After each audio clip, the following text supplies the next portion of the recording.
Pido disculpas por Diego, pero tuvo un inconveniente y se tuvo que retirar. Así que la idea igual íbamos a hacer la presentación en conjunto, pero bueno, la voy a realizar en forma amplia. Eh, para seguir un poco la línea de cuáles son los aportes, ¿no? Hasta ahora venimos viendo un poco más general, este último bloque ya son los aportes que vamos ya más a tratar de responder y a ver cómo posicionamos la investigación de lo que hacemos.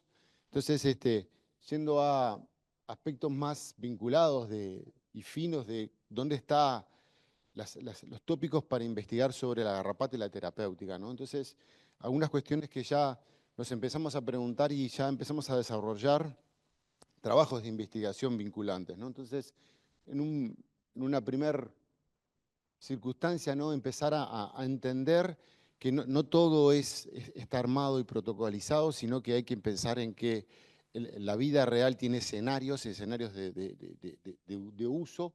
Por lo tanto, tenemos que empezar a entender esos escenarios de uso, y de ahí que las líneas de investigación que estamos conduciendo desde nuestro trabajo va vinculadas básicamente a cuando utilizamos antiparasitarios y intentamos saber variaciones en lo que tiene que ver la dosis, la frecuencia de administración, porque sabemos que el control de la garrapata exige que muchas veces redosifiquemos antiparasitarios, empezar a entender que empiezan a jugar factores fisiológicos y patológicos.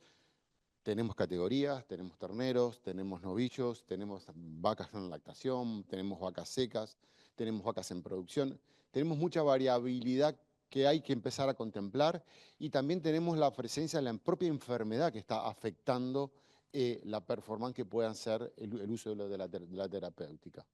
Por supuesto que tenemos variación de razas, de sexos, ¿sí? Y de condiciones corporales que también tenemos que empezar a jugar. Entonces, en cierta forma, esas variables las empezamos a poner en nuestras líneas de trabajo y de investigación. Otra cosa importante es que empezamos a visualizar herramientas para empezar a entender cómo podemos optimizar los criterios de eficacia. Entonces, pasamos a eh, interpretar cómo podemos, desde lo que dicen las guías internacionales a cómo volvamos un antiparasitario, a llevarlo a campo y empezar a incluirlo en ensayos experimentales que puedan dar información al usuario final de cómo interpretar y visualizar los efectos de los antiparasitarios. Lo otro importante es empezar a entender, ¿sí?, que hay una necesidad que no es de Uruguay, que es global, ¿sí?, en que los tiempos y las necesidades son distintas. Una cosa son los tiempos administrativos de las autoridades y otros son los tiempos de producción de un laboratorio en producir una molécula, y otra la necesidad de los propios usuarios. Entonces tenemos un poco separado, y las distancias en que aparece un fármaco, que se hacen los desarrollos, hasta que realmente llega al productor final, al veterinario, a campo, son un montón de tiempos, entonces, y un montón de estudios. Entonces tenemos que empezar a ver que hay herramientas que nos permiten empezar a acortar ese tipo de momentos. Entonces, un poco vamos a hablar de esos aspectos. Y por supuesto que es fundamental entender el tema de la inocuidad, el tema de la inocuidad, más que nada de la seguridad alimentaria, como lo escuchamos, de que nuestro país se va a la vida en lo que tiene que ver a la seguridad de los alimentos. Por lo tanto, también vamos a aportar información, ¿sí?, que nos permita empezar a entender y acercar más a los aspectos vinculados a cómo hacemos los cálculos de tiempo de espera, cómo generamos la visualización de nuevos escenarios terapéuticos, ¿sí?, para entender estos aspectos. Es por eso que en el mundo hay nuevos enfoques terapéuticos que están pensando esos 4 problemas, y básicamente hablamos de lo que es la farmacometría. La farmacometría es una ciencia que estudia la farmacología, en donde empieza a incorporar todas esas modificaciones, tanto fisiológicas como patológicas, como uso de medicamentos y aspectos vinculares a lo que tiene que ver los casos clínicos, ¿sí? Y en el mundo la farmacometría tiene un desarrollo importante, nuevo, en lo que tiene que ser medicina humana, y veterinaria también viene en camino, quizás un poco atrás, pero solamente para que ustedes entiendan, ¿sí?, esta es una publicación de un americano que trabaja mucho en farmacometría veterinaria y que hizo un muy buen resumen de lo que abarca la farmacometría veterinaria y en todos los aspectos que empieza a contribuir, ¿no? Desde el desarrollo de un medicamento, abajo lo que ustedes ven es todos los tiempos que demora el desarrollo de un medicamento, ¿sí? Desde que como descubrimos el compuesto, hacemos todos los estudios preclínicos, pasamos por la fase clínica, la fase 1, la fase 2, la fase 3, hasta que finalmente llega al mercado en fase 4, en donde todos estos tipos de estudios que se realizan entran en juego lo que son las herramientas de farmacometría. Nosotros muchas veces desde nuestros países estamos bastante más atrás y a veces nos cuesta hacer entender a la industria y a las autoridades que tenemos mucho para aportar, sobre todo en lo que tiene que ver en las etapas de las fases 1, 2 y 3, en donde podemos trabajar en lo que es el establecer cuál es el mejor régimen de dosis, en poder empezar a entender sobre los tiempos de espera, en predecir los efectos, ¿sí? Pero muchas veces no llegamos a ese tiempo porque ya están los productos desarrollados, ya están en plaza y tenemos que entrar a jugar, sobre todo empezar a entender lo que son los aspectos de interacción farmacológica. No solo interacción droga-droga, sino interacción y el uso. Entonces, por suerte esta tendencia viene cambiando a nivel global y a nivel nacional también y cada vez se empieza a entender más el tipo de herramientas y empezamos a jugar más desde cuando estamos desarrollando el producto y participar ahí y aportar fuertemente en ese aspecto. Entonces, eso creo que es un logro de la veterinaria, de la farmacometría en veterinaria, que cada vez se va hablando más. De hecho, este tipo de conversaciones ya se están conversando en lo que es el CAMEVET, en la Cámara a nivel Latinoamérica, de cómo se puede empezar a aplicar este tipo de situaciones. ¿Por qué digo que es un tema internacional? Porque básicamente tenemos las guías internacionales, tanto de la FDA, de la EMA, que empiezan a hablar de cómo podemos mejorar los diseños para estudios en farmacología clínica y dan las grandes sugerencias que de la aplicabilidad y sobre todo de que empiezan a registrar a través de utilizar este tipo de herramientas, ¿sí? De que dentro de las guías de eficacia farmacológica ya empiezan a aparecer conceptos vinculados, no se ve muy bien acá, pero conceptos vinculados a lo que son la farmacocinética poblacional, a lo que son los estudios farmacocinéticos, farmacodinámicos más integrados y el modelaje, o a lo que empieza a ser las guías de las 3R, en donde tenemos cada vez pensar más en el uso eficiente de los animales, y que empiezan a introducir la importancia que tienen los modelos matemáticos en el desarrollo de los medicamentos y en la aprobación de productos para su uso. Es por eso que nos planteamos esta estrategia de investigación desde nuestro lugar de trabajo y la idea es mostrarles un poco cómo venimos avanzando y qué se hace en Uruguay con respecto a este tipo de estudios, ¿no? Entonces, ¿cómo hacemos para implementar un trabajo de este tipo solamente para introducirlos en lo que serían los diseños experimentales que pensamos? Bueno, salimos un poco del escenario de farmacocinético, quizás el farmacocinético más clásico que hemos aprendido, pasamos a un estudio un poquito más modelado. ¿Por qué? Porque hoy tenemos herramientas y herramientas informáticas que nos ayudan y cálculos matemáticos mucho más hábiles y rápidos para hacerlo. Entonces hacemos estudios farmacocinéticos. Cuando me refiero a estudios farmacocinéticos, me refiero a estudios tanto en distintas matrices, pueden ser plasma, pero también pueden ser tejidos, ¿sí? Y les incorporamos lo que es los estudios farmacodinámicos, ¿sí? En donde pasamos a estudiar, si vamos por definición, no los mecanismos de acción, sino los efectos farmacológicos que realmente vemos en las poblaciones. Y si esto lo ponemos dentro de lo que es una población animal, empezamos a tener también información de variabilidad de comportamiento. Con eso es que planteamos algunos trabajos, básicamente partimos de una población animal de bovinos, ¿sí? En los cuales la vamos a caracterizar por alguna forma, de alguna circunstancia fisiológica que incorporamos al estudio y empezamos a registrarlo. De esa forma hacemos los grupos experimentales, siempre aplicando criterios estadísticos y de proyección para poder hacer las simulaciones futuras.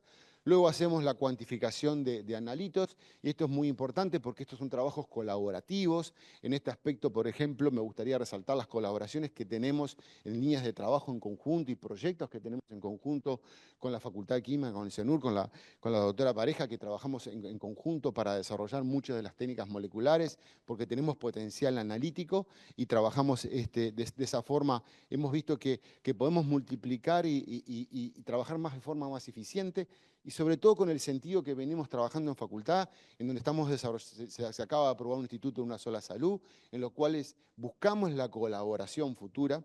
Entonces, eso es un poco el esquema de trabajo. Entonces, parte de los analitos los hacemos en nuestro laboratorio, parte los hacemos en colaboración con otros institutos.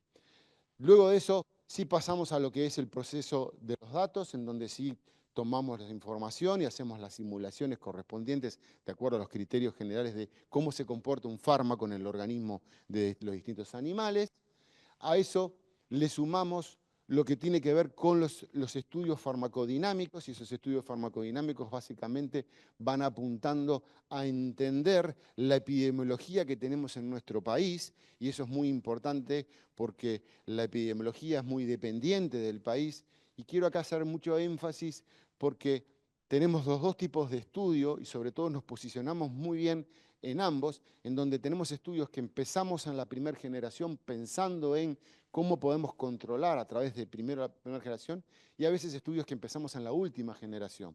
De esa forma también ponemos en juego los aspectos epidemiológicos, así como también incorporamos la necesidad de entender que el problema de la garrapata, yo diría que más que un problema epidemiológico, más que un problema de un predio, termina siendo un problema a veces de un potrero, ¿sí? Porque los predios, tenemos predios muy grandes, entonces es muy fácil llegar a un predio, tengo problema con la garrapata, y en realidad el problema de la garrapata lo tiene en determinado lugar o determinado sector, o por lo menos lo visualiza. Entonces tenemos que empezar a entender que la epidemiología local también es muy importante, aparte de los criterios generales, de los criterios de modelación que ya lo planteó Nari en el 80, en donde plantea este modelo conceptual, es un modelo conceptual, ¿no?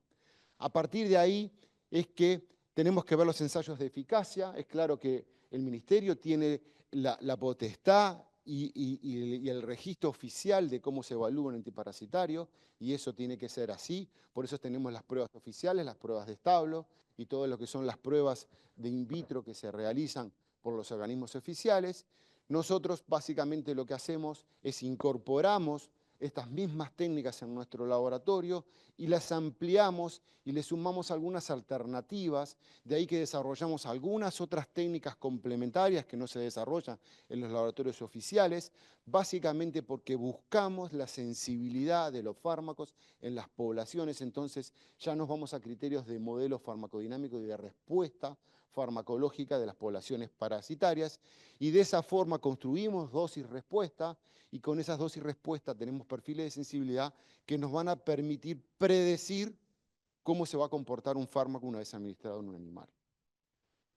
Eso es un poco los criterios como trabajamos, sino también que cuando salimos a campo y tenemos que ver que las situaciones de campo son totalmente diferentes o son escenarios diferentes a los que son en condiciones controladas, tenemos que aprender a hacer las lecturas de los ensayos de campo. Por eso hemos desarrollado toda una metodología en base a conocimiento y en base, por supuesto, a respaldo de análisis de datos y análisis estadísticos, en donde caracterizamos esas poblaciones y visualizamos a lo largo del tiempo cómo cambian las probabilidades de porcentaje de infección de esos animales y las respuestas a los tratamientos.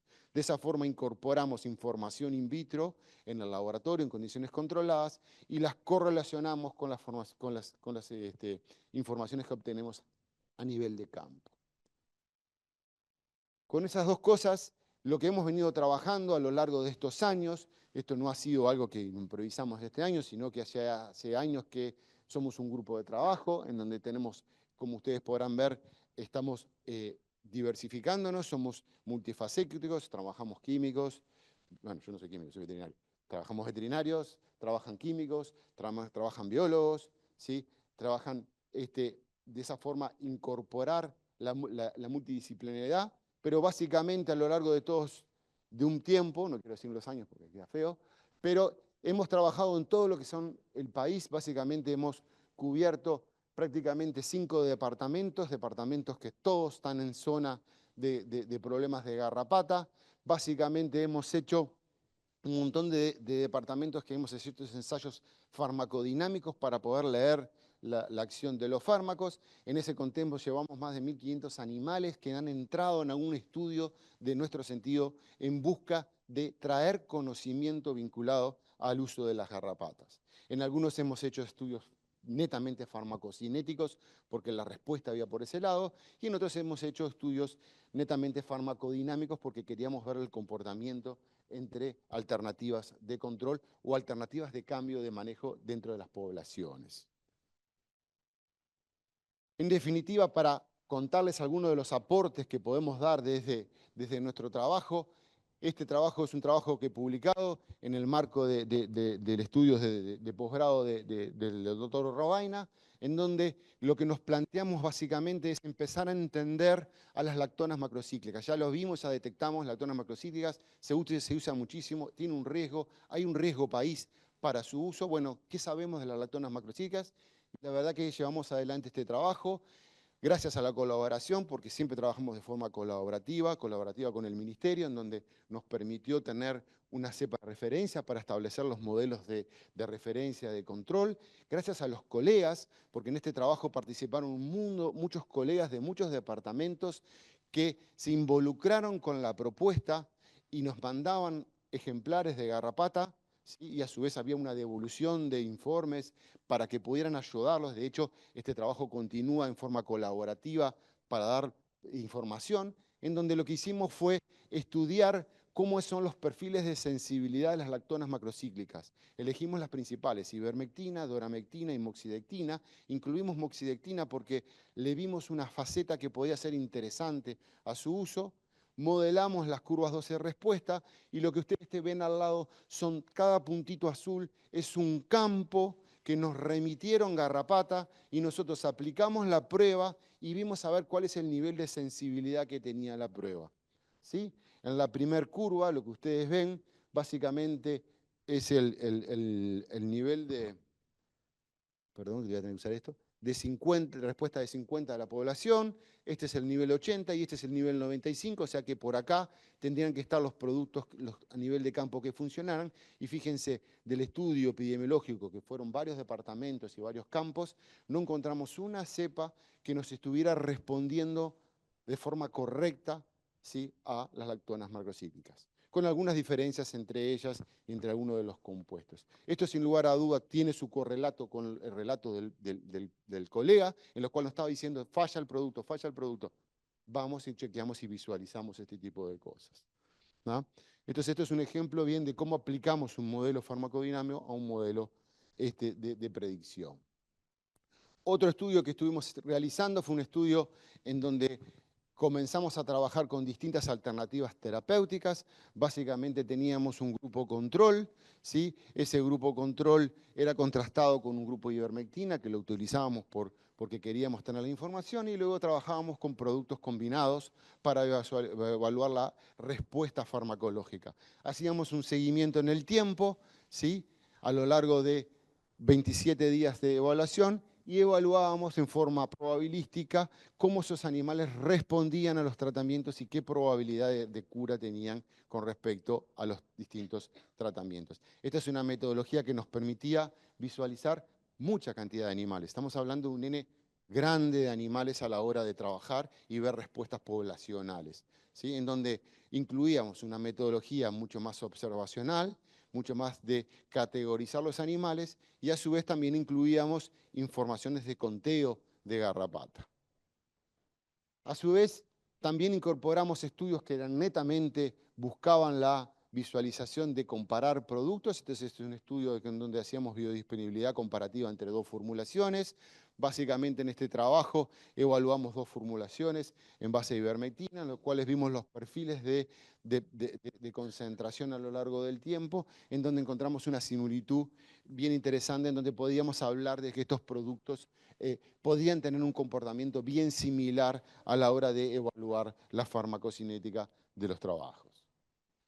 En este otro trabajo ya incorporamos otras variabilidades, incluso este trabajo fue hecho netamente en forma colaborativa con la gente de Facultad de Química, porque fuimos a analizar ahí las muestras e integrar. De hecho, Tatiana participó en este trabajo de campo, en donde acá ya nos planteamos un poco diferente. Empezamos a meter los escenarios de qué pasa con la vaca gestando y qué pasa con la vaca en lactación. ¿Por qué? Porque el 60-50% de nuestro ganado son vacas que están gestando o que están lactando. Si nos dan a la cuenta, ¿y dónde están? Están en el norte, están en zona garrapata. Y estamos tratando esos animales. Por lo tanto, tenemos que pensar que están en ese momento fisiológico. Teníamos que generar esa información. La generamos. No solo generamos esa información, sino también generamos información porque había un empirismo muy grande, ¿sí? En donde el producto se aplica con una sola raya al lomo, o con 2 rayas en el lomo, o una cortita, o una larga. Hay tanto empirismo que nos quisimos salir a responder, y en este mismo diseño, un diseño que estamos hablando de 700, 800 animales que se trabajaron en este trabajo, básicamente evaluamos 2 formas de aplicación de un purón, ¿sí? Con las mismas dosis, pero la distribución a lo largo del animal fue diferente, y en distintos escenarios en los cuales teníamos animales que estaban en lactación. Y lo que vimos fueron qué perfiles tenían de concentración las vacas y qué perfiles de concentración teníamos en los terneros sin haber dosificado los terneros. Básicamente en ese trabajo fue un trabajo de largo aliento porque empezamos en la primera generación de garrapata y terminamos allá al final, ¿sí? En donde recibieron 4 tratamientos a lo largo de todo el control epidemiológico y fuimos muestreando. Y nos encontramos que previo al tercer día y al cuarto tratamiento de los animales, lo que no más visualizamos fueron 3 cosas muy importantes. Primero, el efecto del amido, que es tan reportado, no lo visualizamos. No visualizamos ese efecto en los animales, no hay un lamido, no hay un ingreso. Los reportes hablan de que el ingreso de la droga es 50% por lamido. No lo vemos, no lo vimos en este otro estudio. Por otro lado, vimos que hay una acumulación. El fármaco, a medida que lo administramos, se va acumulando. Vamos teniendo perfiles de concentraciones mayores en los animales. A su vez, vimos que hay una dispersión mayor a los 117 días de administrado el producto. Algo lógico. Se empiezan a diferenciar los animales y la propia fisiología hace distribuir los perfiles plasmáticos. Entonces, no es un relojito. A campo las cosas no son un relojito. Entonces empezamos a visualizar los aspectos. Y lo más importante, que los terneros tenían niveles de concentración mayores que las madres. ¿Por qué? Porque tomaban por la leche. Porque los fármacos se eliminan y se eliminan por donde tienen que eliminarse. Si no es por materia fecal, si no es por orina, y si están en lactaciones va por leche. Hay que ver qué molécula, por supuesto. Esta particularmente, que este es un flosurón, tiene eliminación por leche. Por lo tanto, esos terneros, a pesar de no dosificarlos, tenían concentraciones y concentraciones suficientes para protegerlos, ¿sí? Este trabajo continúa, seguimos con un siguiente proyecto en los cuales evaluamos mucho más finamente y más controlado los aspectos más vinculares del uso del flasurón en la preñez y sobre todo en entender lo que es el binomio vaca-ternero, ¿sí? Pero como esos datos están en finalización, no puedo mostrárselos en el momento, pero sí decirles que en qué estamos. Ya hicimos una parte del trabajo, pero seguimos trabajando. Nuestra línea de investigación es esto.